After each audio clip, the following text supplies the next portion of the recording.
Good morning. Welcome to week whatever, maybe 15 of Wicked Recovery. I'm glad you're here. Thank you for watching. According to my sobriety tracker on my phone, I have been sober now for 3 months, 3 weeks, and almost 6 days. Like an hour away from 6 days. Hooray! So I've been doing some thinking about today's topic. And I'm going to have to reference an old ass show that all y'all youngsters maybe have never seen. Seinfeld. Back in the 90s, Seinfeld was like the #1 show on TV. I watched it so many times, especially when it came into like syndication on cable, that I pretty much know every quote and every whatever. I'm kind of an expert. I'm kind of a Seinfeld Seinfeldophile. Anyway, George Costanza is going to be our totem animal today. There was an episode where, for shits and giggles, George, who, if you don't watch the show or didn't watch the show, was kind of the neurotic, short, plump, balding guy who had the most annoying, oppressive parents, and he was hilarious, but he kind of had a loser streak going for him.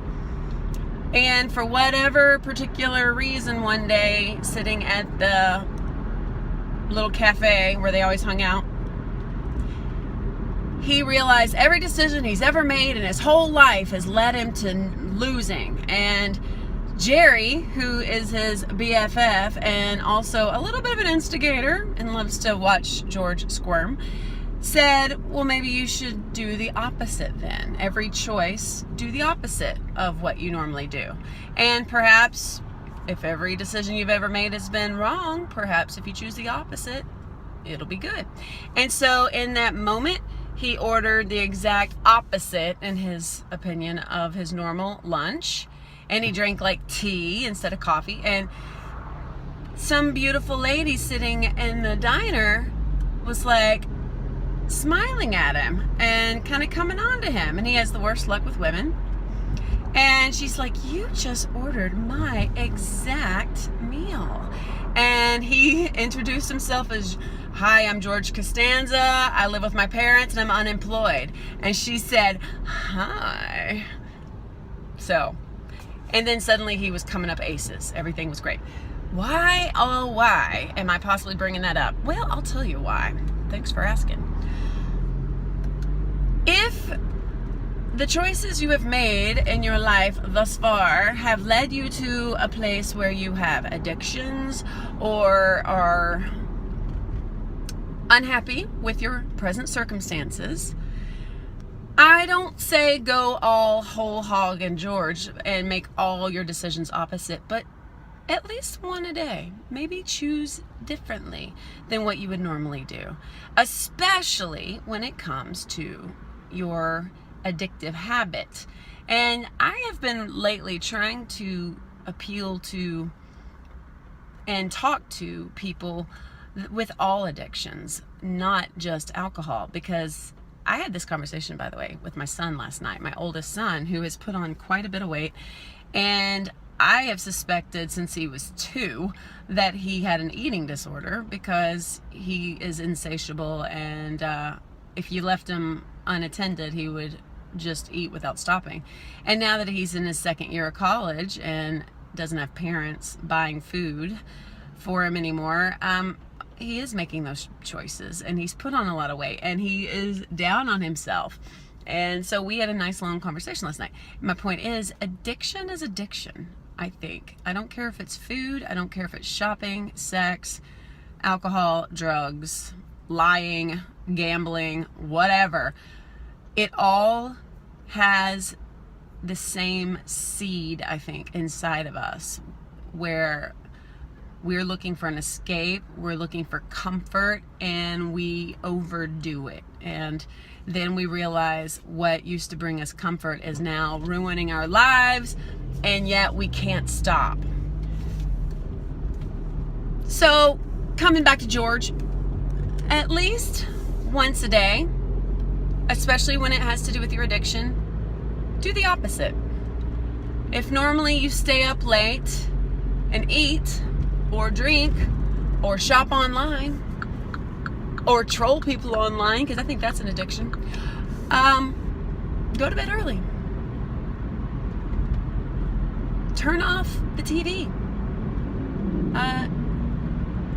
If you normally take showers, take a bath. Put some damn salt in there, and for 20 minutes, lay in that tub and think of it as cleansing you, because it is a very cleansing activity, and it grounds you, and it actually will make you feel better. If you normally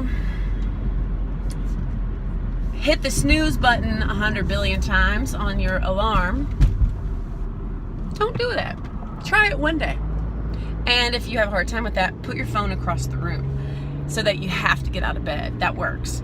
And I used to even go so far as to put another alarm downstairs that was super loud, and I knew if I don't go downstairs right now and turn that alarm off, it's gonna wake up the baby, who's 7 now, but when he was little. Make yourself do it. You are the boss of you. And even though addiction feels like it's in control of your life, it only is as far as you will let it. But I'm getting on to a different topic. So back to George. Challenge yourself this week, each day, to make one choice that's different and see how you feel. Take a different route to work.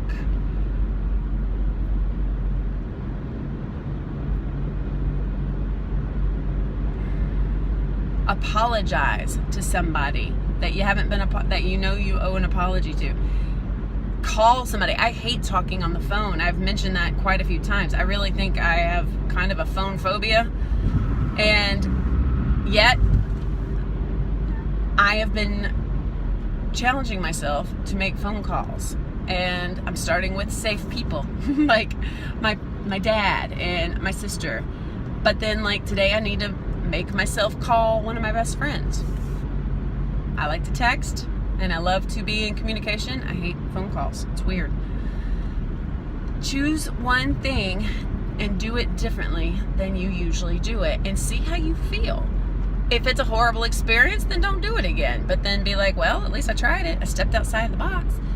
There is a quote that was going through my head all morning. It's one of my favorites. I'm really big into quotes and kind of think of them as my mantras. If you always do what you've always done, you will continue to get what you've always gotten. And I think I probably changed that and paraphrased it, but you get the point. That whole, everyone's heard it at this point, the definition of insanity is doing the same thing and expecting different results. I don't know that that's actually the definition of insanity, but I'm thinking it probably is not if you Google it. But you get it? Yeah. But it is, I would say that's stupidity. And I would say it's wishful thinking and wasteful thinking. And we all do it. And once you realize you're doing that, stop. Start saying, if I do exactly the same thing today that I do every damn day that pisses me off and makes me miserable, how about I don't do that just today and see how I feel? How about I do something different? And yes, I'm trying to hold my hair in front of my little friend. I should name him George. I get these cysts every so often. It's a zit gone wild. And I get them a couple times a year for no particular reason. But they're ginormous, and it's like a growth, whatever. So I'm kind of, hi, I'm sexy. Yeah, not so much. Well, that was a scattered, crazy little video, and I thank you very much if you stuck with me. Shout out to my friend Eden out there. I love you, girl. Thank you for always saying such nice things about this channel. There's only a few of you out there watching it, but I love you, and I do this for y'all. I do this for my 60-something subscribers, and especially for my 3, 4, 5 people who comment or leave me a heart. Jenny Love always puts a little heart down. Thank you. Thank you, thank you, thank you. And I hope you are having a good week. Channel George. George is awesome.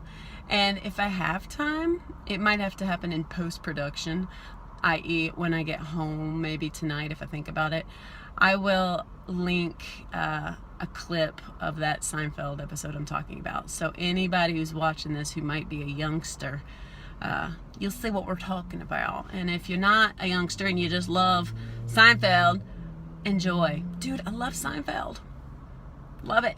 But someone once said that the entire series would not have a leg to stand on these days because all of their problems in every single episode could pretty much be solved by a cell phone. That's hilarious. Okay. Ooh. So that was my tip. Recommendations for the week. Sorry about the podcast thing. That's all I really love in the world. But Elizabeth Gilbert has a podcast, and I think it's called Big Magic, which was a pretty amazing book she put out. But she interviews people, and I listened to one that she recorded recently, I don't know how long ago, a few weeks ago maybe, with Brené Brown, who I'm kind of a huge fangirl over. Elizabeth Gilbert's Big Magic podcast. It's pretty short, as I recall. Very wise. Very helpful. Check it out. I love you. Have a wonderful week. Be well. Peace.